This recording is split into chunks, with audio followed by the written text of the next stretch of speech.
Mon nom est Sébastien Dusablon et je suis enseignant au secondaire à l'école secondaire de Donnacona, une école publique dans la région de Portneuf. Je suis enseignant de sciences depuis 30 ans. Et puis, voilà, c'est ce que je fais, ça, c'est mon métier. J'enseigne la chimie en 5e secondaire et j'enseigne également les sciences de 1, 2, 3 ou 4 selon le vent, la direction du vent au niveau des tâches.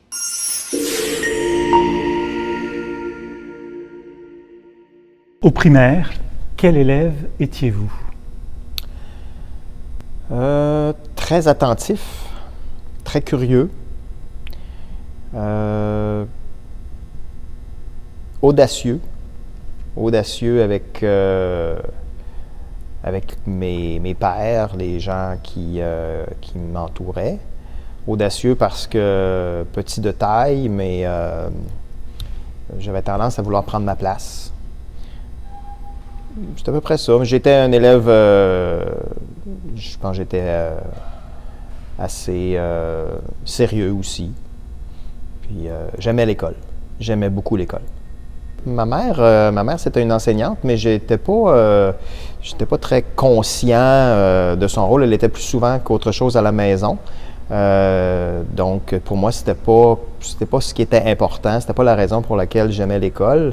J'aimais l'école parce que, oui, certainement, il y avait sûrement des enseignants à l'école que je trouvais intéressants. J'aimais le milieu, je trouvais que c'était réconfortant, je trouvais que c'était encadrant. Puis j'aimais apprendre, j'aimais lire, j'aimais déjà beaucoup les sciences. Et puis pour moi, être à l'école, ça allait de soi. Puis je me disais, non, je me disais pas tant qu'à faire aussi bien de trouver ça plaisant parce que j'étais trop jeune à l'époque pour le réaliser, mais j'aimais bien être à l'école. Puis je me plaisais beaucoup dans ce milieu-là. Quel souvenir avez-vous de votre toute première enseignante ou de votre tout premier enseignant? C'était pas mon premier enseignant, mais le souvenir le plus vieux que j'ai d'une enseignante, c'était Madame Gagnon, en 2e année. C'était une jeune enseignante dans une école où la majorité des enseignantes, puis je parle au féminin parce qu'il y avait très peu d'hommes dans mon école primaire, il y avait le professeur d'anglais et le professeur d'éducation physique. Puis tous les autres, c'était des femmes. Et c'était une jeune enseignante dans un monde de femmes plus âgées. Puis je pense que, je ne sais pas si j'ai aimé son approche, mais j'ai d'excellents souvenirs de Madame Suzanne Gagnon, qu'elle s'appelait. Ou Diane Gagnon, peut-être. C'est triste que je ne me souvienne pas de son prénom, mais c'était Madame Gagnon.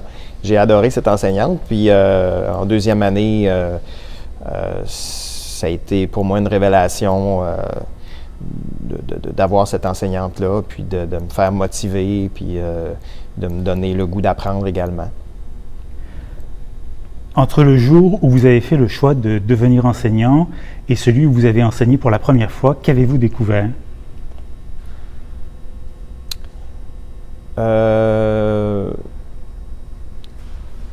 J'ai découvert que j'aimais l'enseignement de façon fortuite au moment où j'ai eu à donner une formation.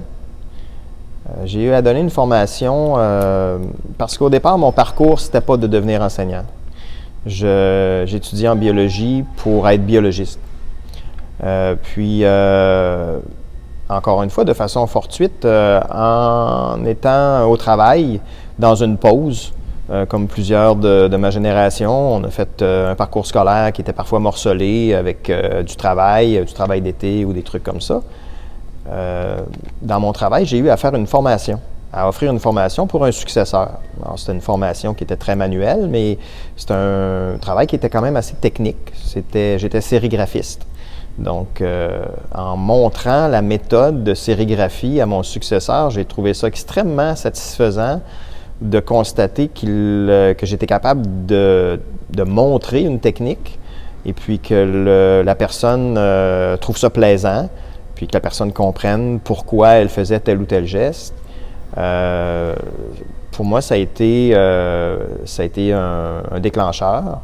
Peut-être pas le seul non plus, parce que la formation en biologie, c'est une formation qui est très enrichissante aussi. Les enseignants étaient très intéressants.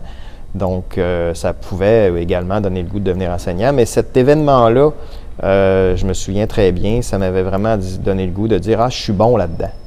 J'avais découvert que je pouvais être intéressant. Et puis, ça m'avait vraiment motivé. Puis après ça, le parcours, ça a été de devenir enseignant. Un politicien célèbre européen a écrit « On n'enseigne pas ce que l'on sait ou ce que l'on croit savoir, on enseigne et on ne peut enseigner que ce que l'on est ». Est-ce que cela vous parle et qu'est-ce qu'enseigner signifie pour vous, Sébastien Dusablon? Oui, c'est vrai, on enseigne ce que l'on est. J'aime bien cette tournure de phrase-là. Parce qu'au-delà du fait qu'on enseigne, on transmet des passions ou on fait naître des passions, si on n'a pas soi-même cette passion-là, si on n'est pas soi-même imprégné de ce désir-là, de vouloir enrichir les autres de sa passion, je pense qu'on passe à côté d'une partie du message de l'enseignant.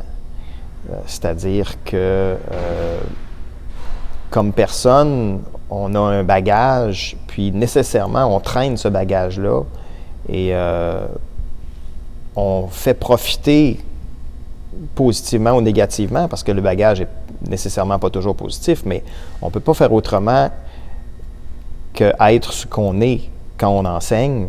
Et par le fait même, à moins que ton personnage soit complètement différent, parce que je dis souvent à mes collègues, puis on en jase souvent ensemble, on finit par se créer un personnage lorsqu'on enseigne. Mais ce personnage-là, au départ, il n'est pas inventé à 100%. Il fait partie de ce que tu es. Puis je pense que d'enseigner ce que tu es, c'est effectivement une grande partie du travail d'un enseignant. Que pensez-vous de la place accordée aux sciences que vous enseignez dans le programme scolaire en général et de l'enseignement des changements climatiques, de l'épuisement des ressources et du développement durable dans le cursus des sciences lui-même? C'est doublement important de le faire parce que je pense que dans les programmes, c'est pas encore assez présent. Donc, ça devient presque une obligation morale pour les enseignants de sciences et même, je dirais, pour tous les enseignants, de prendre sur eux le fait que ce bagage de connaissances-là doit absolument se rendre aux oreilles de cette génération-là. Je n'ai pas la prétention de pouvoir leur faire tout comprendre, puis j'ai pas non plus, je me donne pas la mission qu'ils acceptent ce fait-là d'emblée sans se poser eux-mêmes les questions. C'est pas ça l'idée. Mais l'information, ce qu'on constate sur le terrain, c'est que l'information concernant les changements climatiques, l'information très crue, très de base, cette information-là ne se rend pas aux oreilles des jeunes si les enseignants ne le font pas. D'autant plus que cette information-là ne fait pas partie des programmes de façon formelle. Puis je me permets de faire une parenthèse, puis M. Evans le coupera au montage s'il le désire. Je trouve ça dommage que dans nos programmes ou dans notre profession, on nous impose des contenus sur l'orientation, des contenus sur l'orientation, des contenus sur la sexualité. Ça fait partie des choses qu'on est obligé d'enseigner et qu'il n'y a aucun contenu obligatoire sur les changements climatiques. Donc, ça devient une initiative personnelle. Beaucoup d'enseignants prennent cette initiative-là, bien entendu.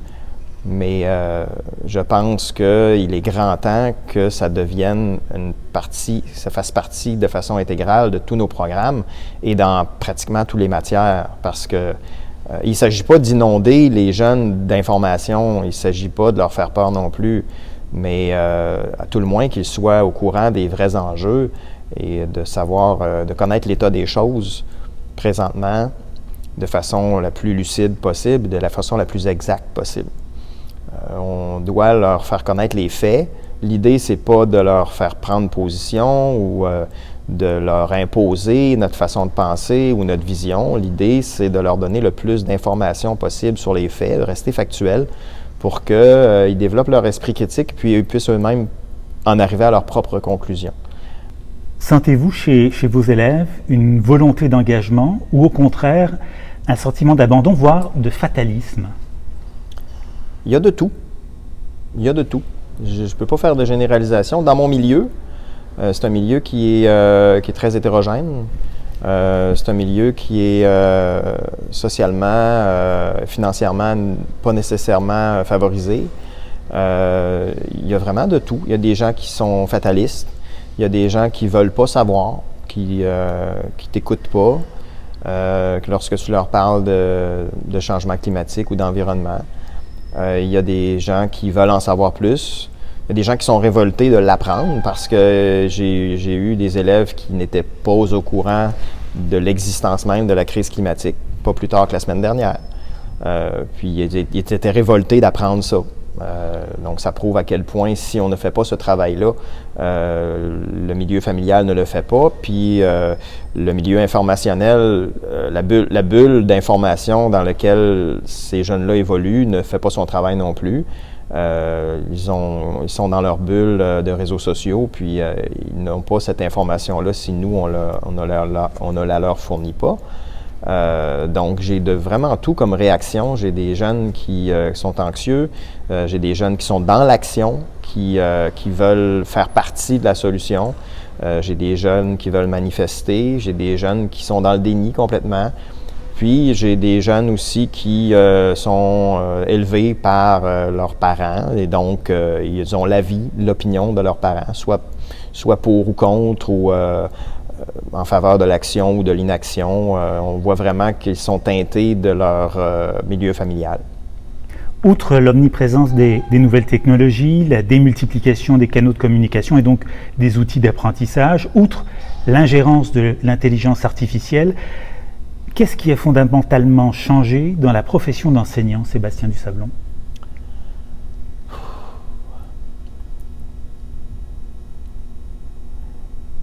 Rien n'a changé dans notre mission, mais beaucoup de choses ont changé dans la façon, dans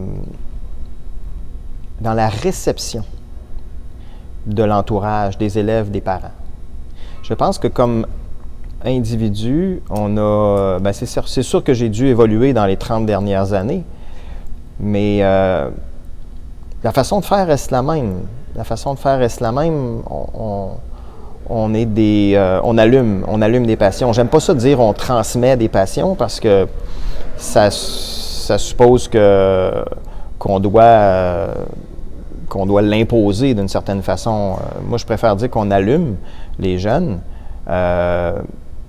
Et ce qu'il y a de particulier, c'est la facilité, une espèce de grand éventail que les jeunes ont à leur disposition présentement pour se distraire, pour se divertir, qui est toujours de plus en plus challengeant pour un enseignant si tu veux rester intéressant, si tu veux faire partie de la vibe ou de la vague, appelez ça comme vous voudrez, c'est de plus en plus demandant de rester in, si j'ose dire, parce que ce milieu-là est de plus en plus compétitif. Compétitif avec toutes les autres façons que les jeunes ont de se divertir. Je disais souvent qu'on est presque obligé de donner un show, un spectacle grandiose, parce que moi, quand j'étais jeune, si je voulais changer de poste, il fallait que je me lève. J'étais obligé de regarder les annonces. Puis je me levais puis on avait le choix de 3 canaux à la télévision. Aujourd'hui, c'est même plus une question de télécommande. Ils sont même plus à la télévision, ils sont sur le cellulaire et leur niveau d'attention par rapport à un même clip ou une même chanson, ça dépasse pas 30 secondes. Ils sont toujours à la recherche de plus en plus de stimulation et je me mets à leur place. Quand j'ai le monde entier qui s'ouvre dans mon téléphone, rester dans une classe à écouter un enseignant pendant 75 minutes parler du même sujet, ça devient un défi pour nous d'être compétitifs avec toute la technologie qu'ils ont autour d'eux. Et je ne pense pas qu'on soit obligé nécessairement d'utiliser puis d'intégrer ces technologies-là, mais on a certainement une pression pour le faire parce qu'on sait que si on ne le fait pas, on va se faire zapper, comme ils ont l'habitude de zapper à peu près tout ce qu'ils regardent et qu'ils ne trouvent pas intéressant. Contrairement à notre génération, qu'on n'avait pas le choix de regarder les annonces. Il manque aujourd'hui au Québec plus de 8500 enseignants. Qu'est-ce que cela présage pour notre société, Sébastien Dusablon? Ouf. Je pense que l'aspect vocation, qui a souvent été invoqué pour décrire l'implication des enseignants dans le milieu, ça ne suffit plus. Je pense qu'il va falloir être plus attirant, plus séduisant pour attirer des jeunes dans la profession. Autrefois, on devenait enseignant, puis on subissait un peu par notre passion pour l'enseignement, on subissait un peu tous les désavantages que ça pouvait apporter. Puis par là, je prétends pas, j'avance pas que c'est difficile ou que c'est plate, bien au contraire, c'est extrêmement enrichissant. L'énergie que tu vas investir dans un cours, quand la classe est terminée, ce que je constate, c'est que j'ai toujours plus d'énergie que j'en avais après qu'avant. Donc, cette énergie-là me revient. Donc, quand je parle de difficultés, c'est pas vers là que je vais. C'est plus au niveau de la valorisation qui vient de l'extérieur de l'école est de plus en plus difficile à aller chercher. Du moins dans les dernières années. Là, on sent que le vent veut tourner par rapport à l'opinion publique, mais ça a toujours été difficile d'insérer dans une conversation, lorsqu'on parle des professions, tout un chacun, « Ah, moi, je suis enseignant ». Il y a toujours un goût amer quand tu parles de ça avec tes amis parce que on a la réputation peut-être d'avoir des excellentes conditions de travail, puis je pense qu'on a des bonnes conditions de travail aussi, mais ça s'est tellement détérioré dans les dernières années. Puis, je pense que les jeunes qui voient la profession, je pense qu'ils ont besoin d'encouragement, ils ont besoin de se faire dire qu'au final, c'est le fun d'enseigner. Au final, tu ne vas pas dans la profession d'enseignant pour un salaire ou pour des conditions. Tu vas là-dedans parce que tu as du plaisir à être devant une classe, être avec des jeunes, tu as du plaisir à leur montrer comment tu aimes les sciences. Dans mon cas, en tout cas, c'est les sciences. Puis pour les autres matières, il faut que tu sois en amour avec ta matière. C'est ce plaisir-là que tu as pour ce domaine-là qui fait en sorte que c'est plaisant d'être enseignant. Et c'est cette notion-là de plaisir qu'il faut qu'il soit transmise aux jeunes. Il faut les convaincre que c'est le fun à être enseignant. L'énergie que tu reçois de ta classe est toujours supérieure à l'énergie que tu investis dans cette classe-là. Donc, oui, on est fatigué à la fin d'une journée, mais c'est une belle fatigue. Si vous ne deviez partager qu'une seule chose avec ceux et celles qui nous regardent, qu'est-ce que ce serait?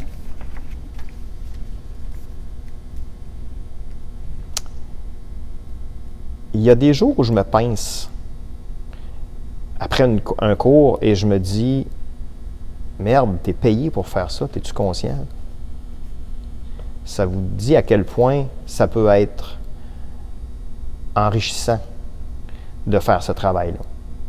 Il y a des jours où je pense que je ne suis pas assez bien payé. c'est clair. Mais ça arrive plus souvent qu'autrement où je me questionne, je me dis, je pense que je le ferais gratis. Ce plaisir-là que tu peux retirer, cette satisfaction-là d'avoir rejoint des jeunes, les avoir touchés sur un paquet de points dans leur vie, dans leur quotidien. Vous savez, il y a des jeunes qui me croisent a posteriori, quelques années après les avoir enseignés, puis ils me disent « Tu as fait une différence dans ma vie. Il y a une phrase que tu as dit à un moment donné, puis je retiens ça. » Ça sera cette phrase-là, cette action-là ou ce cours-là qui aura changé la vie d'une personne. Et quand on y pense, on passe plus de temps avec nos élèves que bien d'autres acteurs dans leur vie. Ils vont passer plus de temps à l'école qu'avec leurs amis. Ils vont passer plus de temps à l'école des fois qu'avec leur famille. Donc, je pense qu'on a une énorme influence sur eux. Et quand tu sais que tu as une influence positive puis qu'ils te le redonnent